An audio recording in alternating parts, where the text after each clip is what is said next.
Hello everyone and welcome to the special edition of Most Dynamic Healthcare Leader to Watch in 2025. Today we are thrilled to have a exciting leader who has helped countless of people live confidently.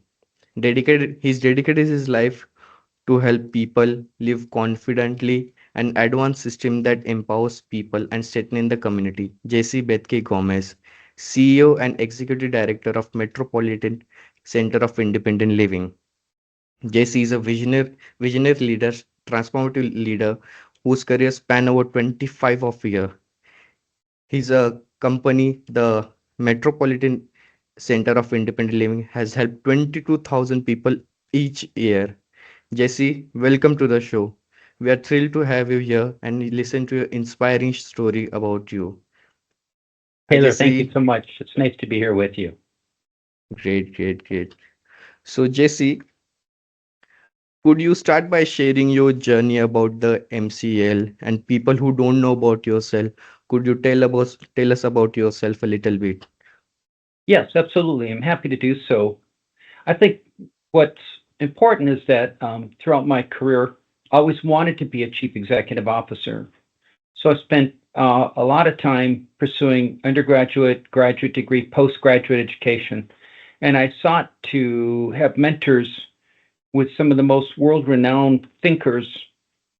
And I was grateful to meet people like Dr. Edwards Deming, who instituted the worldwide quality improvement movement. I mean, I trained directly with him, and it was phenomenal to talk to him, knowing that he helped to rebuild Japan after World War II. He was in his 90s. I was a senior business consultant for a management consulting firm, and I wanted to take that knowledge and bring that to my clients, and as importantly, incorporate that knowledge as part of what I believe I needed to have in order to serve as a chief executive officer. And so, to your listeners and to the people who watch this video who are interested in the pathway to pursue becoming a chief executive officer, perhaps there's some opportunities I can think about along the way as we're having conversation to help your subscribers, people who follow Elite Business Chronicles, Right.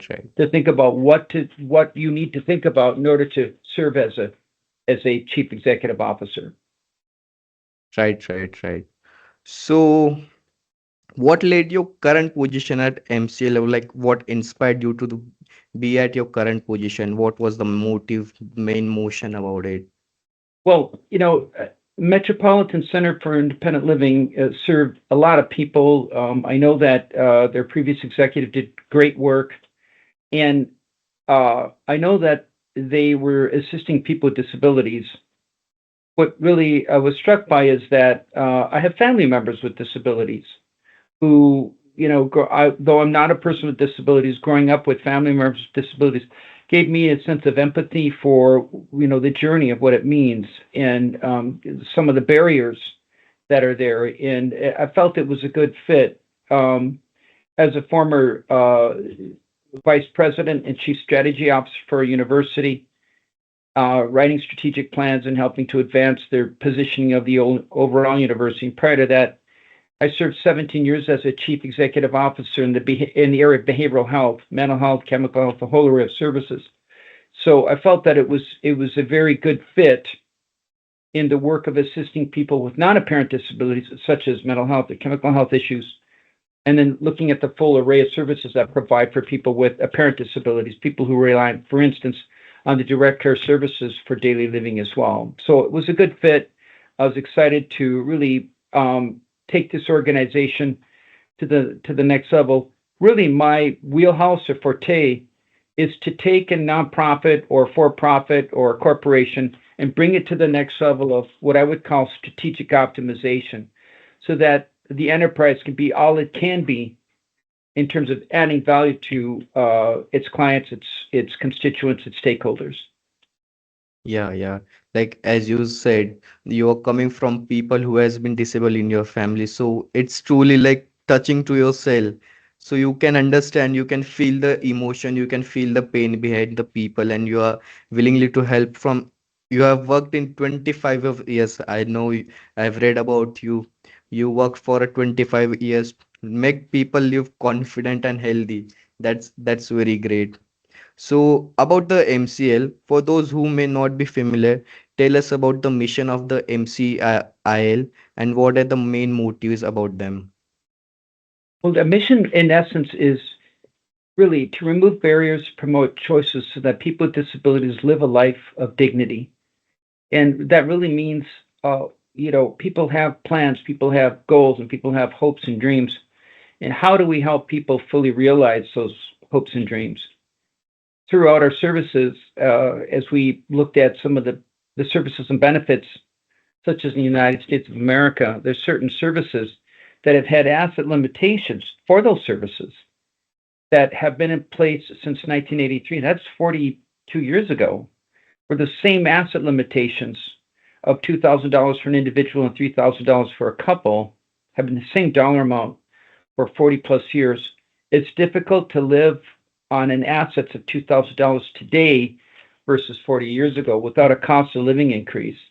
So we really had started to focus in on what are the structural barriers, what are the issues, and that's one of them. The other main issue that MCIL is poised to address, not only in Minnesota, but scalably for the United States, and our offerings and contribution throughout the world are for people who rely on personal care assistance for daily living. And there's a job gap. There's a job gap not only in Minnesota, United States, but I've had the great honor to talk to people from throughout the world about this gap, not only for people with disabilities, children with disabilities, but also for older adults. And what can we do to address that? And really, our response is that without looking at the healthcare system in Minnesota, the United States, worldwide, you see you have the medical model where you have certified nursing assistants, college credit programs that get people very early on into these programs, whereas in the home care sector of our nation's healthcare system, and really this healthcare system you'll see globally, that in that home care sector, direct care services, we have what are called direct support professionals, we have PCAs, we have great training programs, no question about it. But to the extent that they're not college credit, to the extent that they're not tied to a wage, and when I started to look at this issue, we realized that for the past 40 years, since there has been the direct care services in the home care sector of our nation's healthcare system, there hasn't been a college credit-based program leading to the credential of a certified direct support professional for the home care sector as there has been for 40 years of the certified nursing assistant. So little did I realize that this is so transformative in really reordering healthcare in a way that brings dignity, skill, compensation to support people. And this is what we know too, Taylor, that when you address those issues from our 7 life dimensions that support and stabilize people, children, and families overall, and specifically for people with disabilities, that leads to social engagement and that leads to vibrancy of community. That's You that's have to that's have correct. vibrant communities in order to get to economic sustainability. And that really has come from working with the world-renowned master who really helped to understand that was Tor Dahl, who's a dear friend and colleague who helped over 40 countries and 400 companies advance their productivity. So this work really comes directly from the kind of statistical empirical analysis. And what I realized is that rather than just stopping at we can't afford the service or this is a cost, we really have to look at when you invest in community, when you invest in each and every person, each and every child, and each and every family, so that they have stability, not only in Minnesota, United States, worldwide, you actually advance the trajectory, the quality of life of the world, and you also advance the economic sustainability. And why is this? Is because, as my mother would say, who was a human rights commissioner for the state of Minnesota many years ago, we're one race, the human race. And what we know about this is that human beings worldwide have what I would call the universality of hopes and dreams and life goals that we have seen. Let me lastly say, before we go on to your next question, is that when I was the chief executive officer for a behavioral health company serving really 16 languages of people who were coming to Minnesota, what I discovered was a universal question. And that universal question whether people came from Africa, Asia, Europe, Latin America, other parts of the world, was this: what are your hopes and dreams for your child's future? It's a universal question. And it really helps us to understand that we have more in common globally than we do, than we really think about. And it is that common sense, that common pathway of what is universal to who we are as Homo sapiens, that we realize that this new framework can really help lead to a better world and a collectiveness that really recognizes the importance of supporting every man, woman, and child, every family, every person, not only with disabilities and older adults, but overall too. So we're excited about this framework, about what it can mean throughout the world as well. Great, great, great. I do understand that whatever you said just now, it doesn't coming from just about, it's coming from the very past experience. You're feeling with the connection with the people. I understand you're trying to connect with people, get community, build the community, let the people know the right values. Am I right? That's right. That's exactly right. Yeah, yeah. So as you said before and about the Dr. Edward, can you tell me a little bit about him and what was the every mentor, as in I had a mentor. So I always remember one thing about him. He told me a few years ago, and every night, every day, every moment, every bad moment happened in my life, I remember his words that this is the thing. Is there anything else you can share with our viewers? Yes, when I met Dr. Edwards Deming, he had traveled the world over in solving crisis economically with countries, if not on continents. And I asked him a few questions about what is it that people have in common. And what he said is that each and every person has what's called intrinsic motivation. In other words, there's motivation that comes from a belief systems, from life experience, from worldview. And the other thing he said is that people work to find pride and meaning and joy in their lives.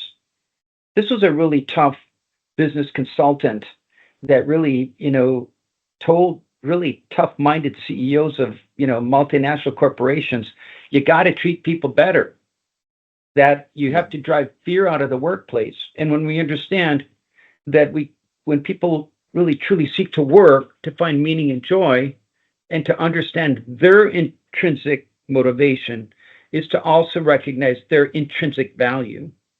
And what that has meant is that I have taught at many MBA programs, I have taught at many doctorate of business administration programs about not only the style, but let me add in that Tor Dahl's work in advancing productivity really discovered that leadership really has the obligation of creating this kind of emotional breathing space for people in which people can be excited, they can innovate, they can, bring forward issues to solve.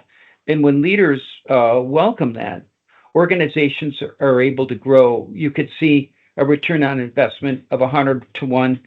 And really, some of the work that Tor and myself were working on before he passed was how do we advance a return on investment to 1,000 to 1. And a lot of this has to do with understanding the innate characteristics that we bring as human beings in organizational life. And this is the toughest part of leadership, in my view, is the social emotional dynamics, the comportment, the sense of propriety, the sense of constitution to nurture an environment of well-being. All the while, as a chief executive officer, you're often dealing with soul-crushing issues that can really get the better of you. And if it does get the better of you, that radiates out and creates fear. So really managing emotion, managing a sense of self-awareness is so vitally important for that journey. And so for people who want to become chief executive officers, it's really important, to learn about self, especially under pressure, under tough circumstances, because as a CEO, you're always dealing in some level of a lack of clarity where you have to make the best decisions. And in doing so, at the same time, manage your own sense of emotions as well. That's the hard part of leadership, in as much as learning about financials and, strategic plans and marketing plans and HR plans and all the good stuff. In some ways, I'm not going to say that's the easy stuff because there's things that can go in great complexity or AI, anything of that nature. But the journey of transformation often begins with self. If you were to ask me, am I the same CEO that I was 25 years ago? My answer is, in my core values, yes. But what I've learned along the way is the opportunity to grow. And that to me is about so fabulously captured in the article that I would encourage, if you're watching this video, go to the Elite Business Chronicles and look at the article on what I'm talking about in ways that really capture that it is a perpetual journey. It's a habit of always finding a way of self-discovery. And that self-discovery not only helps to advance yourself as a leader, but to mobilize leadership in ways that are not only for your organization, but a lot of the work that I've been doing impacts community and society overall. And that's the kind of impact that each and every one of us can make to make a better world as well. Great, great. I mean, like you're saying, being an CEO, it's not just you're going to stop at one point. You're going to evolving each and every moment, understanding people, getting connected with the people. That's very inspiring. And as you said, you didn't stop at just being at a public health. You uh, teach people at MBA. You have provided coaches to the people. Can you talk about little about them? Yes, absolutely. I think for me, having gone to the postgraduate programs, whether in public health or Minnesota Executive Program for Advanced Strategic Leadership, even there, they provided a baseline of information. But honestly, it's what you learn, it's how you apply that, and it is about the engagement of looking at success, of looking at overcoming barriers, and avoiding it as much as you can, failure. And yet, throughout that journey, it is always about what is it that you can learn to apply and move forward. The persons that served as my mentors early on in my career, I had the opportunity to work with chief executive officers of Fortune 500 corporations. It was an extraordinary opportunity to have, at a phone call, the head of a large corporation.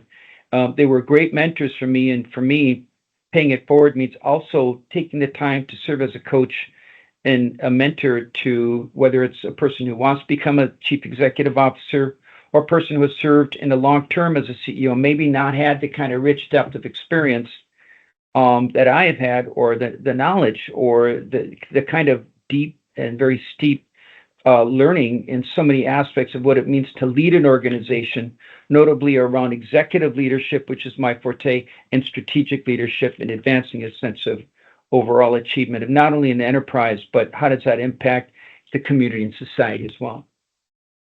Nice, nice. You didn't just completed your education, then went to the any college or the company. You just started between your graduation. That was too early. Yeah, and that was, I guess that's the thing. You are still evolving and understanding the people and still growing each and every day. So, It's okay. go ahead. Yeah. Yeah, about talking about the leader philosophy, you've been recognized for your transforming approach to leadership. What guiding principle or philosophy shapes the way you lead, make decision, and inspire those around you? Yeah, I think one of the things that I've always had a great curiosity about is how is it that we evolve as a society? And if we look at the history of humanity and civilizations, we recognize that there are eras and epochs. And what I realize is that ethics and leadership in a compass, if you will. I know others have talked about a compass always points to true north. Our values are that. And to me, values that are universal, values that are recognizable throughout the world, the inalienable rights to pursue life, liberty, and happiness, the incredible uh, principle of human dignity. These are key principles that speak to leadership, not only as apply leadership for an enterprise or community for society, but it's often human dignity that we don't hear enough about. And in my view, the definition of human dignity is this: it is self-evident that human dignity is equally endowed amongst all humanity throughout the world, throughout all time. And so when we think about transformation, we Yeah. think about what is it the nature of a society, the key elements that are part. Yes, you have government. Yes, you have economy. And yes, you have people buy goods and services. And understanding the role of an organization in support of people, children, families, and individuals, often play a really key role in terms of making certain that have people have the basics of life that have that can go beyond that. And so I think there's also for executives is to think about what is it the service or the end product, the return on investment for shareholders is great. And at the same time, what's the impact that we can make for a community or society? More importantly, for a CEO, it is my belief, this is a little bit of, like what it means to lead. You always have to think about how do I support an enterprise? The word for me is in perpetuity. Now, what do I mean by in perpetuity? It means I have to make the best decisions for the sustainability of an enterprise beyond my tenure as a chief executive officer. And if we think in those terms, we're going to make tough choices, the best choices. We're going to make the best choices, which are the right choices, to assure that the enterprise is better off after your tenure as a leader than it was before. And that's certainly the record of achievement I have had over the opportunity of leading three separate corporations and taking MCIL to the next level of service is something I'm very proud of and very excited about as well. It's a great question. I appreciate the question. Thank you. Yeah, yeah. So you from the started, you've been like not just waiting for the moment, getting into the movement. You always and always keep thinking about the future. So you're evolving, evolving, evolving. That's very good. I think this is the one thing the other upcoming CEOs or the executive director can take from you. Don't stop. Do it. Just do it. If you wanna think, do it. If you wanna say, nah, nah, this not going to happen. This is not, nah. I don't think so. Being you saying this doesn't work, right? Well, you know what? The biggest issue that I find that you have to overcome is actually fear itself. Yeah. Fear can be very overwhelming or playing things out that might never even come to pass. And that's not to say that to become necessarily fearless. Fear can be a motivator to understand the dynamics or a situation or scenario that there is true downside. But when fear can stop us from thinking, from doing, from acting because of the nature of fear itself, that to me is a space that I don't see enough time and effort on executive programs, executive development programs. An MBA program basically is for the basic blocking and tackling you need to lead. It's not, I'm going to get an MBA and now I know everything I need to know as a chief executive officer. Quite the contrary. But the journey is such, whether you do pursue an MBA or a master's degree or a bachelor's degree, or you don't have a degree, but you're just really good as a CEO. Often you find that highly effective CEOs are individuals who have mastered the emotions, who have figured out how do I overcome fear when it looks like the impossible. How do I chunk things down and work a problem and and figure out how to find a way to win. These are the things that come from the discipline of everyday focus, of everyday what it takes to be up early and to be at it. And that to me is as the article talks about. Again, I encourage those who are watching this to go read the article.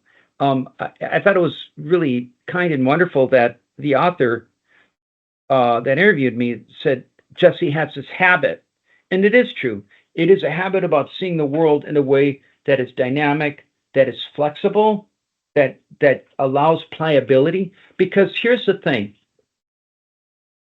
you're never going to be perfect. Edwards Deming talked about it. There is no such thing as perfection. There is variation that you can reduce over time, such as in the system. But the reality is, as human beings, we are fatigable by nature. And if we acknowledge that human condition of being fatigable by nature, it doesn't need to be a barrier or a weakness. It's actually a space that allows us to be all we can be because we're human. And that's a different way to think about overcoming odds and overcoming fear. And we have strengths, weaknesses, and shadows that we can't see. And that's just the journey of life anyways. So why not have this sense of intentionality to be about finding a new way forward? And that's what I'm super excited about as a chief executive officer every day that I have the great honor to lead.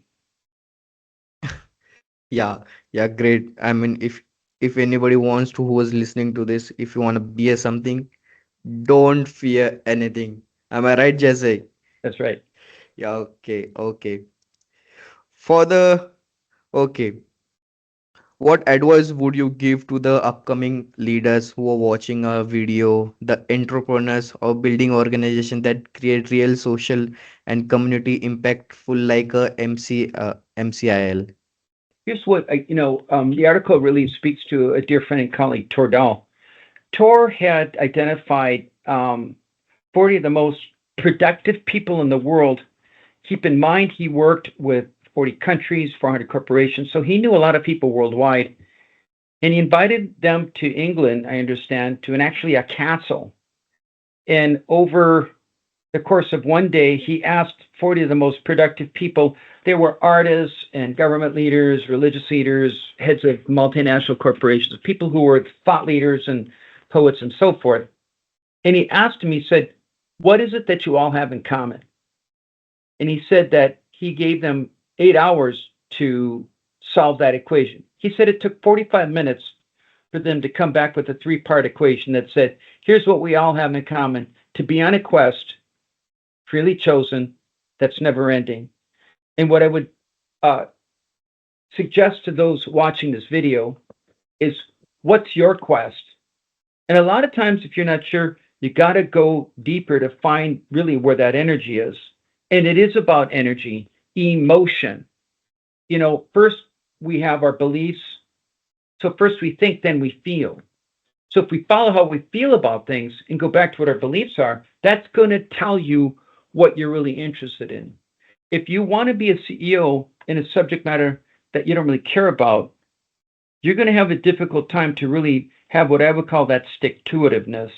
So finding things you're passionate about, finding things that matter to you, finding things that are like, yeah, this is the area I could see about making a difference, and then having the curiosity of learning all the time. For me, learning never stops. You have to constantly be learning. And to me, that's what's the most exciting about what we're discovering today in breakthroughs is really exciting. But 20 years ago, I can tell you that I remember myself saying what we're discovering in breakthroughs is really exciting. If you are in that space of where change is, where knowledge and innovation, it's always exciting. So these are the things that I think that are really helpful, is that it's yes, you need to have the technical skills, no question about it. But leadership and highly effectiveness and being transformative, you got to go deeper than that. And that, to me, we all have that abilities. We all have that intuitive. We all have that sense of values that we can we can apply. The question for each of us is, what was the time in my life that I overcame things, and how did I do so? And what were the skills or gifts and attributes, the charisms that I have that helped me to overcome those things? That sense of discovery is really a great space to be in, because you start to realize that you can bring so much more to the equation to make a difference, to be about where you choose to select in the kind of service, business, for-profit, government, whatever it is that you seek to become a chief executive officer as well. Hope that's helpful. Yeah, yeah. Yeah, understand. Like, take the goal, fix the goal, what you wanna do, find the part, and keep learning, keep evolving. Even if you're failing, keep learning. That's what Jace is trying to say us. Yeah. Okay. You talk about the fear you outcome. What is the one thing you always do? Like if something happens in your life or the decision you have to make, what do you think? How do you process your mind? Can you tell us a little about that? Yeah, there's what's important is that my mom was a highly effective leader in Minnesota. She is a historical figure. She had a term that I'll translate. She said, "Jesse, you always want to have what's called a quote kitchen cabinet," and I really like that. What she Kitchen meant by cabinet. that, you want to have people that you can process with, people that are you're in a safe space. That when you're a chief executive officer, you don't really can't go lower in your organization when you're dealing with issues overarchingly. Yeah, you can in terms of the nature of the service business or particular item, but when you come to big decisions, you want to have people that you trust who really understand you, where you can process that through. The other part, in my view, if you're extroverted, that means you process out loud. And what I've learned in life is that processing out loud, if you're extroverted, like I can be, is important. And yet, at the same time, I can be very reflective, where I just need mulling time to process through. And a lot of times, when I have looked at an issue or an equation to solve, and I've put the amount of time, I might be doing something totally different, and then the answer comes from within. I'm like, there it is. You know what this opens ourselves up to is that we have the conscious mind, and then we have the unconscious mind. And the breakthroughs about the multiverse that we perhaps live in, the breakthroughs about how we are connected, even the latest understandings of physics, really open a door to understanding that we have so much that we can rely on from within. And yet at the same time, we need to anchor ourselves with reality, with what's going on. And in my view, taking time to process through that. If you have fear about things, it's important to call it out and to push that out there and let go of that fear so that you can be in a space that allows not only to see things, but really the unconscious mind, the space to process through things as well. I know that sounds a little bit out there, but 90% of our thinking occurs in the unconscious mind. And so I'm a big believer in the depth, the infinite aspects that we have available from within, as well as, from AI and all the great stuff that's out there.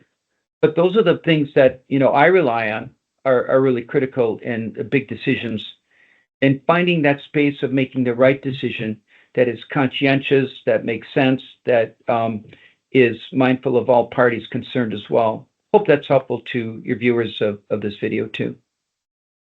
Yeah. Okay. You were talking about the AI.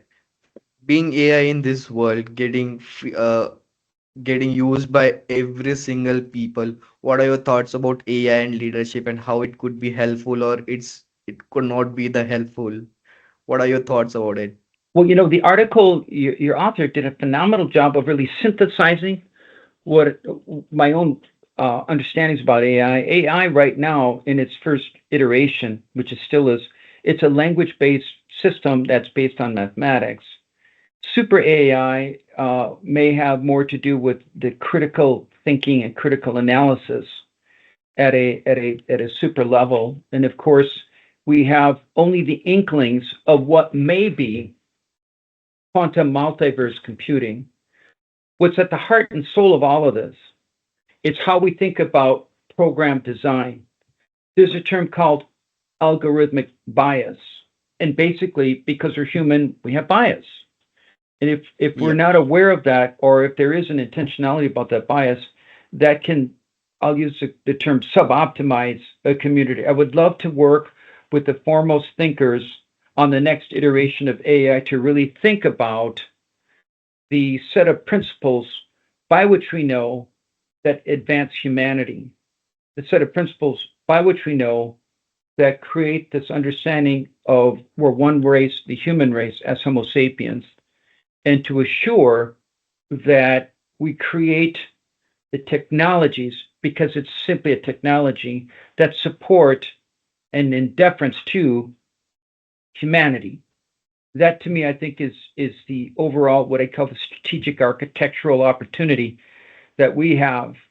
If we don't have that, I am very concerned about the technology getting ahead of our own understanding of who we are, not only today, but who we have been and who we will be in terms of civilization as Homo sapiens.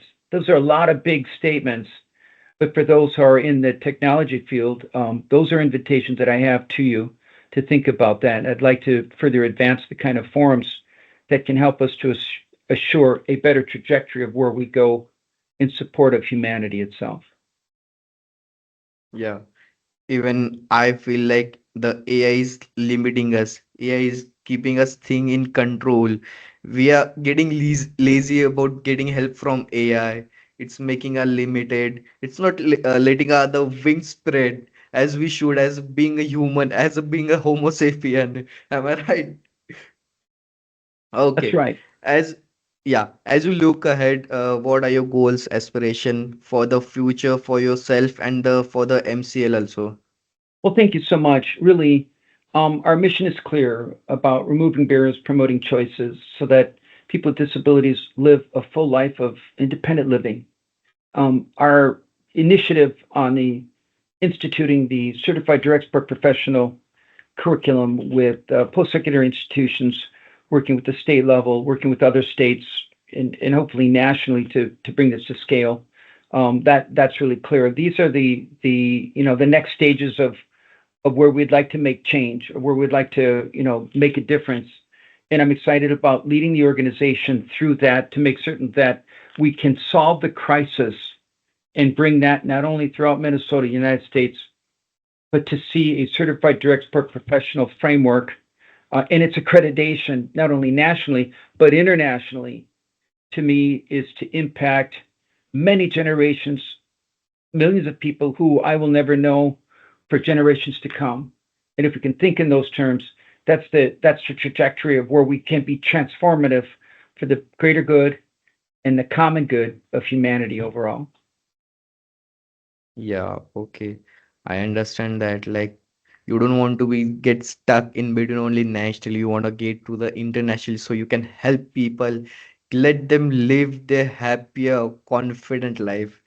Mm, that's very valuable. People don't take their time and I'm gonna do this for people. No, they just like I'll sit in my office, I'll do this thing. This is for my company. That's all. But your visions are too much like doing for people. That's the one thing. Being a CEO, that's the one thing. You do things for people, not for yourself. Right. That's Okay, right. that's great. So that's wrap up for our questions. Thank you for your time and inspiring story, Jesse. That's a very valuable lesson from you. And I hope the people and viewer have learned something from you and they do go and read your article on the website. And for the viewers, keep connecting with us. Keep tuning. If you like this podcast, like, follow, share, and get connected with us through our social media, YouTube, and our website also. Thank you, Well, Jesse. That was you're a welcome. very, very inspiring. And Yep, yep. congratulations to Elite Business Chronicles for your publications. They're outstanding. I was really impressed with the article. I plan to use that magazine to meet with some world leaders in advancing our understanding about elevating the sense of what we're capable to achieve, and advancing the sense of advancing the ability of people to care for one another. So thank you, and thank you to the Elite Business Chronicles team for your great That's an publications and honor. great That's workflows an as well. honor that we could be your helpful. Thank you, thank you. Thank you, Jesse. Take good Okay. care. Thank you. Bye now. Yeah, yeah.